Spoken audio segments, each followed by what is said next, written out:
Hello guys, welcome to my YouTube channel Shri Shyam Study Junction. अगर आपने हमारे चैनल को अभी तक सब्सक्राइब नहीं किया है, सब्सक्राइब कर दें, लाइक कर दें, शेयर कर दें। और फर्स्ट ऑफ ऑल आप सभी को जय श्री श्याम। आप सभी स्वस्थ होंगे, अच्छा पढ़ रहे होंगे और इतना अच्छा पढ़ो कि अपने पेरेंट्स का आगे जाकर नाम करो।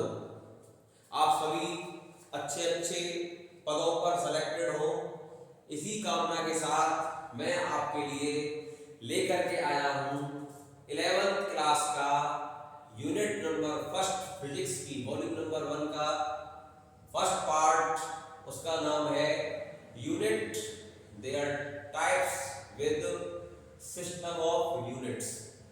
एक्चुअलिटी में बेटा होती क्या है यूनिट? जो यूनिट है ये होती क्या है? यूनिट का मतलब ऐसी फिजिकल क्वांटिटीज जिसके द्वारा किसी भी मटेरियल की क्वांटिटी को नापा जाता है। हिंदी में अगर हम कहें तो किसी पदार्थ की मात्रा को नापने के लिए जिन फिजिकल क्वांटिटी का इस्तेमाल किया जाता है उसे यूनिट कहा जाता है। डिफाइन कैसे करेंगे? तो those physical quantities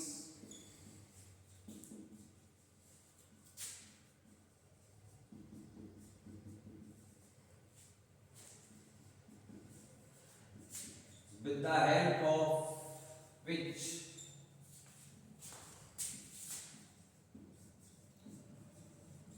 the quantity of any substance is to be measured is called unit. बेटा मैंने क्या कहा था? जिससे किसी पदार्थ की मात्रा को नापा जाता है उसे यूनिट कहते हैं। और फिजिक्स को आपको केवल समझना है, और अगर आपको ग्रामर आती है तो आप मेरी बात को समझ करके उसे खुद भी ट्रांसलेट कर सकते हो। आपको रटने की कोई जरूरत नहीं पड़ेगी मेरी क्लास में। चैनल को सब्सक्राइब करते रहे, लाइक करते रहे, शेयर करते रहे। अब ये तो हो गया यूनिट। जैसे कि मैं बोलूं आपसे कि भाई हमारे पास 5 किलो चीनी है, तो उसके अंदर उसका मास होगा, तो उसको नापने के लिए हमें क्या चाहिए? किलोग्राम, ग्राम। तो उस चीनी को तोलने के लिए क्या चाहिए? बाट। तो बाटों में ध्यान पता होगा आपको क्या लिखा रहता है? किलोग्राम, ग्राम, मिलीग्राम। तो वो उसकी क्या हो गई? यूनिट। हम मार्केट में गए, हमने वहां से क्या लिया? कपड़ा ले लिया, तो उसकी लेंथ को नापने के लिए बेटा हमें क्या चाहिए? मीटर। तो जो मीटर है ये क्या है? ये लेंथ की एक यूनिट है। जैसे मान के लो हमारे पास क्या है? टाइम है, तो भाई टाइम को नापते किसमें है?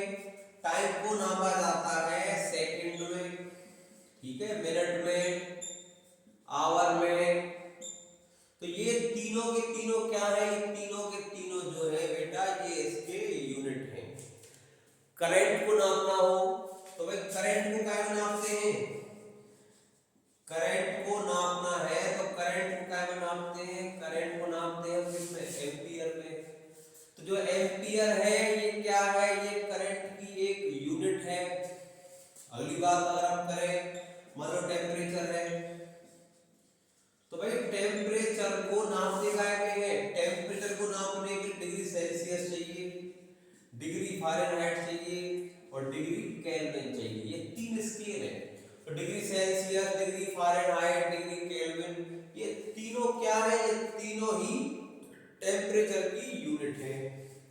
तो मैंने आपसे क्या कहा था कि यूनिट किसे कहते हैं? जिससे किसी पदार्थ की मात्रा को नापा जाए, वो हमारी क्या कहलाती है? यूनिट कहलाती है। अब बात आती है कि भाई टाइप्स ऑफ यूनिट क्या होती है। अब टाइप्स ऑफ यूनिट की बात करेंगे तो बेटा यूनिट जो है बेसिकली 2 टाइप की होती है।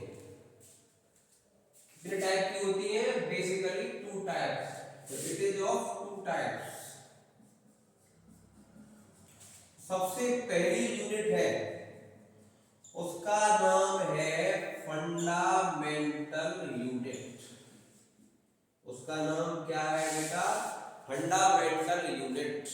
और जिन बच्चों के पास फिजिक्स अगर हिंदी मीडियम में हो तो बेटा इसे फंडामेंटल यूनिट को हिंदी में कहा जाता है मूल मात्रक। क्या कहते हैं? मूल मात्रक कहते हैं। तो एक फंडामेंटल यूनिट क्या है? देखो यहाँ पे जो टॉपिक लिख रहा है मूल, इस मूल का मतलब होता है जड़। मूल का मतलब क्या होता है? किसी चीज की जड़। अब जैसे ये मकान बना पड़ा है तो मकान जो है ये डिपेंड किसके ऊपर है? ये इसकी जड़ के ऊपर डिपेंड है। जड़ का बिल्डिंग से कोई कनेक्शन नहीं है। तो सिंपल शब्दों में कहा जाए तो ऐसी यूनिट्स जो दूसरों पर डिपेंड बिल्कुल भी नहीं करती उन्हें कहते हैं क्या? Fundamental unit. जैसे मैं बोलूं टाइम, समय। समय किसी के हाथ में नहीं है। अगर आपको पढ़ना है तो आपको टाइम फिक्स करना पड़ेगा। आपको जरूरत किसकी है? टाइम की। टाइम को आपकी जरूरत नहीं है तो टाइम कौन हो गया?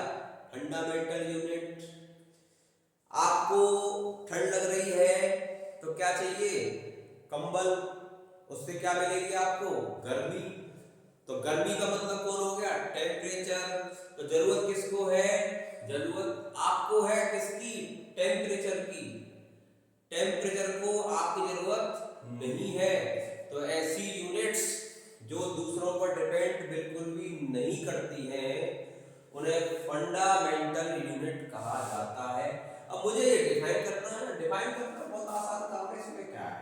डिफाइन करना है तो क्या बोलेंगे? दो units which do not depend upon others is called क्या? Fundamental unit. तो ऐसी यूनिट जो दूसरों पर डिपेंड बिल्कुल नहीं करती उसका नाम है फंडामेंटल यूनिट। तो बेटा आप सभी स्क्रीनशॉट लेते रहें ताकि आपको नोट्स बनाने में किसी भी प्रकार की परेशानी का सामना न करना पड़े। आप नोट्स भी बना सकते हैं। साथ ही साथ अगर बेटा आपको मेरी स्पीड ज्यादा लग रही हो तो आप कमेंट करके मुझे बोल सकते हैं कि सर आपकी स्पीड ज्यादा है, तो मैं अपनी स्पीड को और स्लो कर दूंगा। कोई भी चीज समझ में नहीं आ रही है तो वहां से आप उसमें भी कमेंट कर सकते हैं, सर यहाँ से ये चीज समझ में नहीं आई, जरा दोबारा से एक्सप्लेन कर दें। तो बेटा मैं आपको दोबारा से भी एक्सप्लेन कर दूंगा। तो मैंने बोला फंडामेंटल यूनिट। तो फंडामेंटल यूनिट के अंदर आप घुसे तो मैंने क्या कहा था? आप मार्केट में गए और दुकानदार से क्या कहा कि अंकल जी 5 किलो चीनी दे दो। तो अंकल जी चीनी देगा। चीनी को तोलने के लिए क्या चाहिए होते हैं? वेट। तो वेट पे क्या लिखा होता है? किलोग्राम, ग्राम। तो ये मास है। ये कौन सी यूनिट है? ये फंडामेंटल यूनिट है। दूसरी लेंथ है विड्थ है, हाइट है, थिकनेस है। ये सब कुछ मेजरमेंट टाइप होते हैं बेटा। इन सबको मेजरमेंट मीटर में किया जाता है। तो भाई ये भी क्या है? ये भी तो एक फंडामेंटल यूनिट है। अच्छा, तीसरी बात आ जाती है किसकी? टाइम की। भाई टाइम को क्या में नापते हैं? टाइम को तो हम सेकंड में नापते हैं, मिनट में नापते हैं, आवर्स में नापते हैं। तो मिनट है, सेकंड है, आवर है, ये सब क्या है? ये सब आपकी फंडामेंटल यूनिट है। चौथी बात अगर हम करें इसकी टेम्परेचर की, तो भाई टेम्परेचर जो है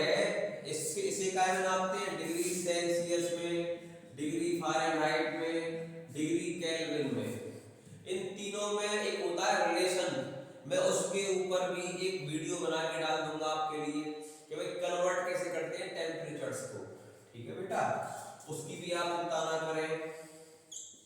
उसके बाद है जैसे मान के चलो करंट है, गर्मी लग रही है, पंखा चला दो, तो पंखा किससे चलेगा? फैन चलाने के लिए क्या चाहिए? करंट। जरूरत किसको है? जरूरत तो आपको है, किसकी? करंट की। करंट को आपकी जरूरत नहीं है, नहीं है तो ये कौन है? ये फंडामेंटल यूनिट है। करंट को नापने के लिए क्या चाहिए होता है? एम्पियर। चलो जी, उसके बाद आ जाते हैं हम क्वांटिटी ऑफ सब्सटेंस। तो केमिस्ट्री के अंदर किसी भी पदार्थ की मात्रा को अगर नापना हो तो उसके लिए हमें चाहिए होता है मोल। किसी पदार्थ की मात्रा को नापना है तो मोल में नापा जाएगा। ठीक है, ये भी कौन है? ये भी तो एक कोई हुई ना फंडामेंटल यूनिट। इसके बाद में है luminous flux intensity. Luminous flux intensity मतलब जब सन की लाइट पड़ती है तो उसकी रेडिएशन पड़ती है सरफेस पर, तो उसकी रेडिएशन सरफेस पर कितनी इंटेंसिटी से पड़ती है उसके एरिया ऑफ क्रॉस सेक्शन में, उसे ल्यूमिनस फ्लक्स इंटेंसिटी कहा जाता है। अब भाई इसे भी क्या में नापते हैं? कितनी पड़ी? धूप तेज है, स्लो है, इसका मेजरमेंट किससे करोगे? कैंडेला से करेंगे। तो भाई ये भी क्या हो गई? ये भी आपकी एक तरीके से फंडामेंटल यूनिट हो गई। तो ये फंडामेंटल यूनिट एक्चुअल में 1 2 3 4 5 6 7 8 9 10, ये 10 फंडामेंटल यूनिट्स हैं। ये आपको पूरी तरह से माइंड में फिट होनी चाहिए। और सिंपल ध्यान रखना, जिसका किसी से कोई कनेक्शन ना हो, ठीक है, वो आपकी फंडामेंटल यूनिट ही होगी। और अगर कनेक्शन हो गया, बेटा स्क्रीनशॉट ले लो, अगर कनेक्शन हो गया तो वो बेटा आपकी क्या हो जाएगी? वो आपकी हो जाएगी ड्राइव्ड यूनिट। और ड्राइव्ड यूनिट का मतलब ऐसी यूनिट्स जो फंडामेंटल यूनिट पर डिपेंड करे। ऐसी यूनिट जो फंडामेंटल यूनिट पर डिपेंड करे उसका नाम है क्या? उसका नाम है ड्राइव्ड यूनिट। तो ये दूसरा टाइप है, और इसका नाम है क्या? Derived unit. तो देखो होती क्या है, सिंपल है, मेरी समझ में आ गया। मैं इसको डिफाइन कर सकता हूं कैसे? तो it is a kind of unit. मुझे केवल ग्रामर आनी चाहिए, मुझे भी आनी चाहिए, मुझे तो आती है, आपको सबको आज आनी चाहिए ग्रामर। ग्रामर आती है तो आपको फिजिक्स में टॉप करने से कोई नहीं रोक सकता, गारंटी इस बात की। It is a kind of unit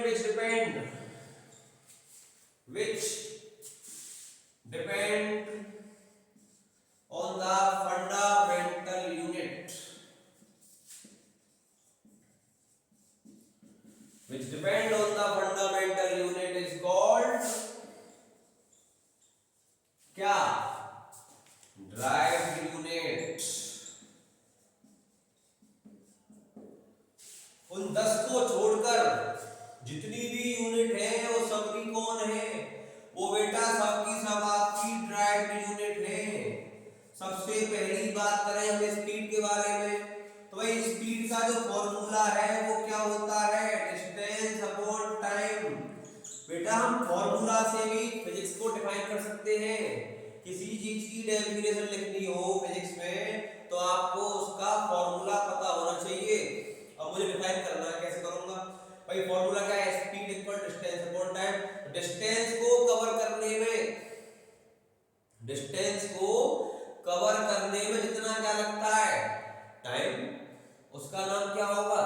speed. अब मुझे डिफाइन करना है, तो it is that defined as the time taken to cover some distance is called, what is this? Speed। अब भाई स्पीड को, अब मुझे इसकी स्पीड क्या निकालनी है? यूनिट निकालनी है। तो भाई कैसे निकालूंगा, ये क्या है डिस्टेंस, डिस्टेंस को नापने का है मीटर में, किलोमीटर में, सेंटीमीटर में, पीछे क्या आएगा मीटर, किलोमीटर, मीटर, ये सब क्या है, ये सब डिस्टेंस की यूनिट है। तो ऊपर क्या आएगा मीटर, और नीचे क्या है टाइम को क्या में नापते हैं सेकंड में। तो मीटर पर second it is the unit of speed, और शॉर्ट में लिखना है तो मीटर का एम लेंगे, सेकंड का एस लेंगे, तो क्या बन गया मीटर पर सेकंड।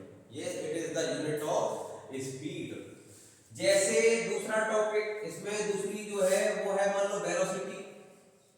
भाई वेलोसिटी को क्या नापते हैं, तो वेलोसिटी का फॉर्मूला क्या होता है डिस्प्लेसमेंट अपॉन में क्या आ जाएगा बेटा टाइम। तो किसी बॉडी को एक जगह से दूसरी जगह तक डिस्प्लेस होने में, मतलब कोई बॉडी पहले इस जगह रखी थी, अब इस जगह से हटके कहां पहुंची, यहां आ गई, तो यहां से यहां तक जाने में जितना क्या लगा टाइम, वो कौन हो गया वेलोसिटी। डिफाइन कैसे करोगे, it is defined as the time taken to displace an object from one position to another position, ठीक, इज कॉल्ड क्या वेलोसिटी। क्लियर हो गया। अब डिस्प्लेसमेंट में भी तो बॉडी क्या कर रही है, डिस्टेंस को कवर कर रही है ना, वो डिस्टेंस कवर करेगी तो वो अपने आप में उसकी यूनिट क्या होती है मीटर होती है। और नीचे क्या लिख रहा है टाइम, इस टाइम की क्या होती है, इस टाइम की बेटा सेकंड होती है, तो भाई इसकी यूनिट भी क्या की मीटर पर सेकंड। तीसरा वाला जैसे मैंने ले लिया एक्सेलरेशन। अब आपको पता होगा जब गाड़ी चलाते हैं तो गाड़ी में होती है तीन चीजें, एक का नाम होता है क्लच, एक का नाम होती है ब्रेक, और एक को बोलते हैं हम रेस, लेकिन एक्चुअल नाम उसका क्या है एक्सेलरेटर। तो जब उसको दबाते हैं तो गाड़ी की स्पीड क्या हो जाती है बढ़ना शुरू हो जाती है, और छोड़ देते तो स्पीड घट जाती है। तो वेलोसिटी में क्या आना चेंज आना, तो वेलोसिटी में चेंज आना किसके हिसाब से टाइम के हिसाब से, तो अपना क्या हो जाएगा एक्सेलरेशन। तो rate of change of velocity with respect to time is called acceleration. इसको कैसे लिखेंगे भाई, इसको लिखने के लिए क्या करेंगे चेंज एक्सेलरेशन उसको कैसे करते हैं स्मॉल ए से, तो चेंज इन वेलोसिटी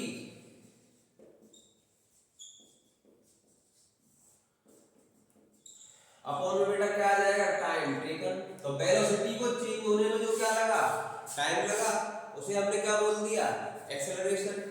इसका स्क्रीनशॉट ले लो बेटा, लाइक करते रहे शेयर करते रहे, आपके लाइक और शेयर करने से हमें एनर्जी मिलती है, और हम बेटा मेहनत भी इसीलिए करते हैं ताकि आप लोग लाइफ में आगे जा करके बहुत ज्यादा सक्सेसफुल हो सको। आप पढ़ो, आप पढ़ोगे तो हम भी बढ़ेंगे। हम चाहते हैं कि हर एक बच्चा लाइफ में कामयाब हो।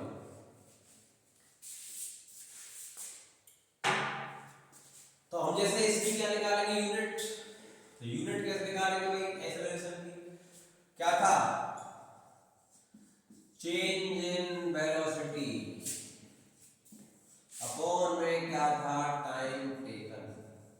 तो बेटा वेलोसिटी की यूनिट मैंने अभी क्या निकाली थी, चाहे वो चेंज हो या कुछ भी हो, है तो कौन वेलोसिटी, इसकी यूनिट निकाली गई थी मीटर अपॉन सेकंड, और अपॉन में क्या है टाइम, और टाइम की बेटा क्या होती है सेकंड।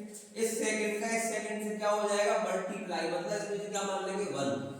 तो तरीका है 1 2 3 4, जब 4 डिजिट होती है ना तो पहली का करते हैं चौथी के साथ मल्टीप्लाई, और दूसरी वाली का करते हैं तीसरे वाले के साथ मल्टीप्लाई।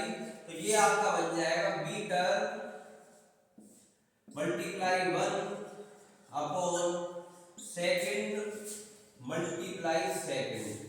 तो ये आपका हो गया मीटर अपॉन सेकंड का स्क्वायर, मीटर पर second square, this is the unit of acceleration. समझ में आ गया। तो मीटर का क्या लेंगे m, सेकंड का क्या लेंगे s, स्क्वायर हो गया मीटर पर second square this is the unit of what, acceleration. Okay guys, समझ में आ गया? चलिए स्क्रीनशॉट ले लीजिए इसका।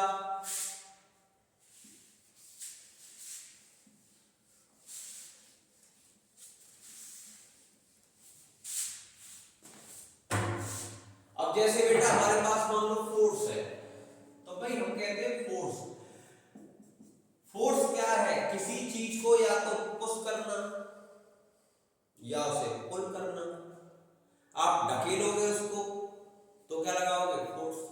खींचोगे तो भी क्या लगाना पड़ेगा? फोर्स। तो पुश करना और पुल करना किसी भी ऑब्जेक्ट को, वो क्या होता है? वो होता है force.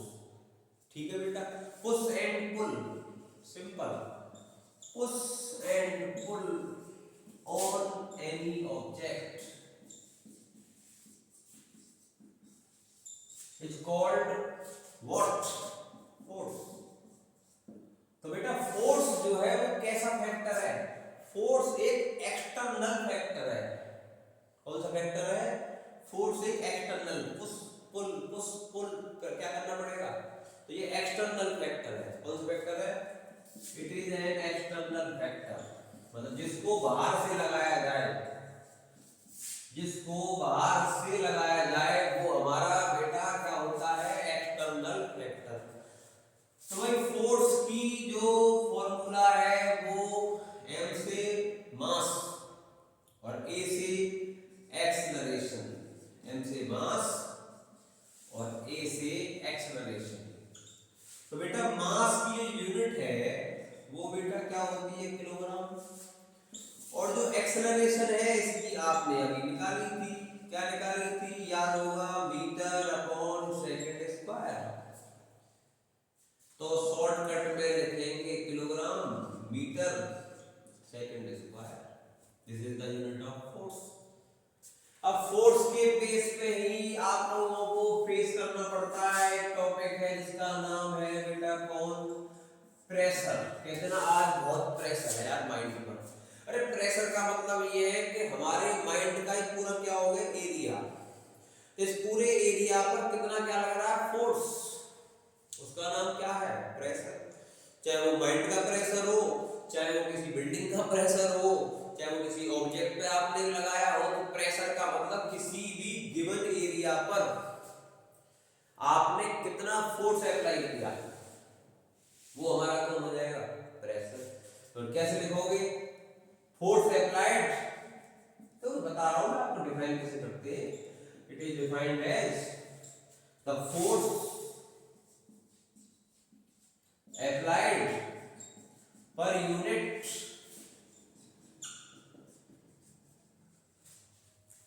area of cross section. किसी भी गिवन एरिया पर, यूनिट एरिया पर जितना आपने क्या लगाया वही प्रेशर, फोर्स, वो हमारा कौन हो गया? प्रेशर। ऊपर क्या है? फोर्स, नीचे क्या है? एरिया। बेटा फोर्स की यूनिट इसको, ये जो पूरा दिख रहा है किलोग्राम इनटू मीटर पर सेकंड स्क्वायर, ये किसके इक्वल होती है? ये आपकी होती है इक्वल किसके? न्यूटन के। और एक और ध्यान रखना, एक न्यूटन में कितने होते हैं? 10 की पावर 5 डाइन। जो न्यूटन है ये इसकी एमकेएस यूनिट है, और जो डाइन है वो सीजीएस यूनिट है। ये चीज आपकी इसमें आएगी सिस्टम ऑफ यूनिट से बताऊंगा अभी आपको मैं। पहले थोड़ा इसकी समझा देता हूं आपको। ऊपर क्या है? फोर्स यूनिट क्या होगी बेटा इसकी? भाई सिंपल देखा तो फोर्स यूनिट क्या थी? न्यूटन। नीचे कौन है? एरिया। इसकी क्या होती है? Metre square. अब आप कहोगे सर ये कहां से आ गया मीटर स्क्वायर? सिंपल है बेटा, एरिया का जो फॉर्मूला है वो क्या होता है? Length multiply width. लेंथ की यूनिट क्या होती है? मीटर। और विड्थ की भी क्या होती है? मीटर। मीटर का मीटर से क्या करेंगे? मल्टीप्लाई, तो क्या बन जाएगा? मीटर का स्क्वायर। ये हो गई यूनिट किसकी? होगी एरिया की। तो मीटर का पहला अक्षर कौन है? एन। इसका कौन है? एम। Metre square. एक इसकी यूनिट और कौन सी होती है? दैट वो किसके इक्वल है? ये इसका पास्कल के। किसके इक्वल है बेटा? ये पास्कल यूनिट भी होती है किसकी? प्रेशर की। ये जनरल चीजें हैं, ये आपको पता होनी चाहिए। कंपटीशन एग्जाम में इसके ऊपर क्वेश्चन पूछ लिए जाते हैं, तो आप ध्यान रखें इस चीज का खासकर, स्क्रीनशॉट लेते रहें।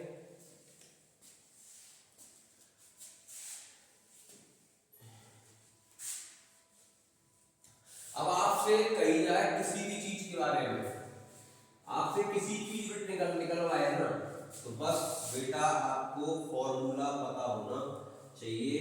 आपको फॉर्मूला अगर आता है तो आप किसी भी उसकी यूनिट को इजीली फाइंड आउट कर सकते हो, आपको रटने की जरूरत बिल्कुल भी नहीं पड़ेगी, जहां तक मेरा मानना। अब जैसे मान लो मैं आपसे पूछूं, जैसे मान लो मैंने लिया वर्ग, अब हमें वर्ग की क्या निकालनी है, यूनिट निकालनी है। और एग्जाम्स में क्वेश्चन जरूर आता है इसके ऊपर, यूनिट के ऊपर क्वेश्चन जरूर आता है, 12th में भी आता है, 11th में आता है, कंपटीशन एग्जाम्स में खूब क्वेश्चन आते हैं यूनिट के ऊपर। What is the unit of work, what is the unit of force, what is the unit of linear momentum, angular momentum, बहुत सारे हैं। केवल फॉर्मूला आना चाहिए। जैसे मान लो वर्क की निकालनी है, तो वर्क इक्वल टू क्या फॉर्मूला होता है बेटा, फोर्स मल्टीप्लाई डिस्प्लेसमेंट।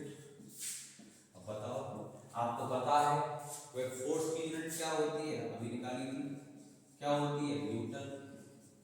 ये क्या है, डिस्प्लेसमेंट, बताया था मैंने, काय में नापते हैं इसको, मीटर में, तो इसकी यूनिट क्या होगी, न्यूटन इनटू मीटर, इसकी क्या होगी, यूनिट होगी।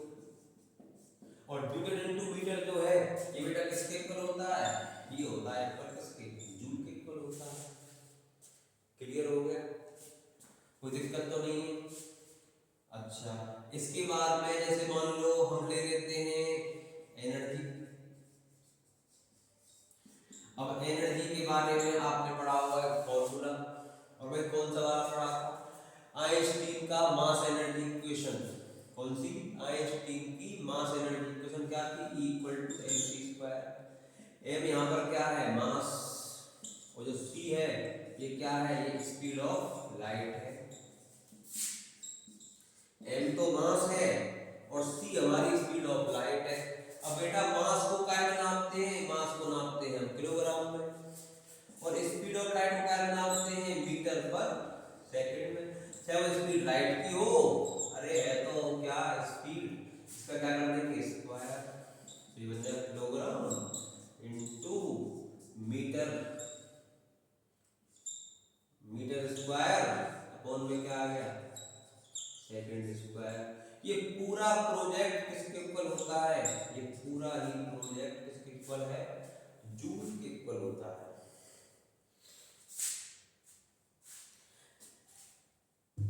एनर्जी की यूनिट भी बेटा क्या होती है, जूल होती है, ध्यान रखना।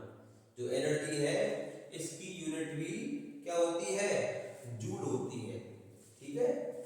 अगला, अब जैसे मान लो और भी पूछ ले आपसे, इसके बाद जैसे मैं बोल दूं आपसे कि भाई लीनियर मोमेंटम की यूनिट क्या होती है, लीनियर मोमेंटम, तो पता क्या है इसका formula, F = mass into velocity. m for mass, mass की क्या हो, किलोग्राम। v अगर छोटी है तो वेलोसिटी होती है, और v अगर बड़ी हो जाए, ध्यान रखना, v छोटी है तो क्या बोलेंगे उसको, वेलोसिटी, और v अगर बड़ी है तो बेटा वो कौन है, वो पोटेंशियल है, वो पोटेंशियल डिफरेंस है, ठीक है बेटा।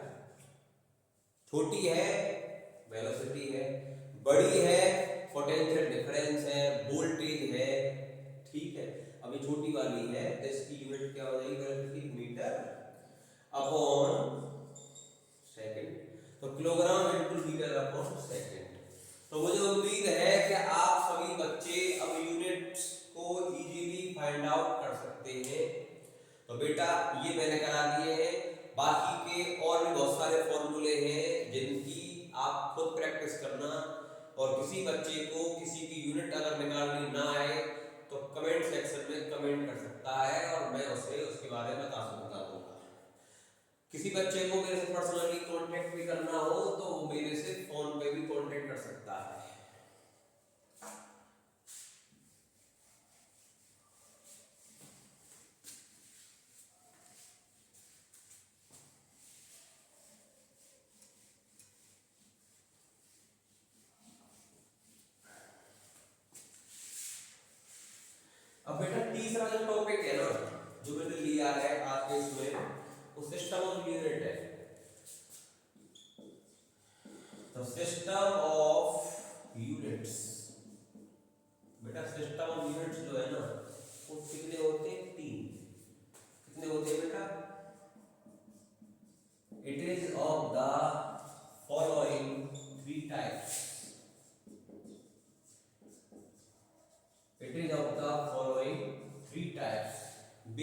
तीन तरह के होते हैं। सबसे पहला जो है वो है आपका एम के एस, इसको दूसरा भी कहते हैं एसआई सिस्टम। तो एम का मतलब है मीटर और के का मतलब है किलोग्राम और एस का मतलब है सेकंड। मीटर, किलोग्राम, सेकंड, जहां ये तीनों बातें दिख जाए आपको वो आपका एम के एस सिस्टम ऑफ यूनिट होगा। दूसरा वाला जो है सी जी एस, तो सी का मतलब है सेंटीमीटर, जी का मतलब है ग्राम और एस का मतलब है बेटा सेकंड। सेंटीमीटर, ग्राम, सेकंड, ये दूसरा सिस्टम ऑफ यूनिट है। तीसरा वाला है एफ पी एस। एफ का मतलब है फुट, पी का मतलब है पाउंड और एस का मतलब है सेकंड।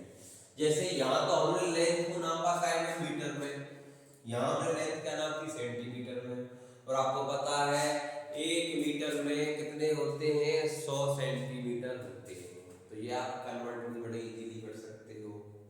1 किलोग्राम में 1000 ग्राम होते हैं, 1 मिनट में 60 सेकंड होती है। कन्वर्जन सिस्टम यूनिट है। फुट है, पाउंड है, सेकंड है। पाउंड है ये किसका यूनिट है, ये मास की यूनिट है। यहाँ मास की यूनिट क्या होगी पाउंड, यहाँ मास की क्या होगी ग्राम, यहाँ मास की क्या होगी किलोग्राम। तो ये तीन आपके सिस्टम ऑफ यूनिट्स हैं, ये आपको क्लियर कर लेने हैं। ठीक है बेटा, कोई दिक्कत तो नहीं है। तो ये आपके तीनों सिस्टम ऑफ यूनिट्स हो गए। ठीक, अगली जो वीडियो आएगी उसमें आपको डायमेंशंस के बारे में बताया जाएगा। लेकिन डायमेंशन को आप तभी निकाल सकते हो जब आपको 10 फंडामेंटल यूनिट जो मैंने बताई थी आपको होगी वो कंप्लीटली लर्न हो। अगर आपको उनकी यूनिट्स पता है तो आप डायमेंशन भी बहुत ही इजीली निकाल सकते हो। बच्चे बहुत से क्या करते हैं डायमेंशन को रटते हैं, लेकिन मेरी वीडियो में आपको डायमेंशन को रटने की जरूरत नहीं पड़ेगी। मैं आपको बता दूंगा ट्रिक, और ट्रिक अगर आपको कंसेप्ट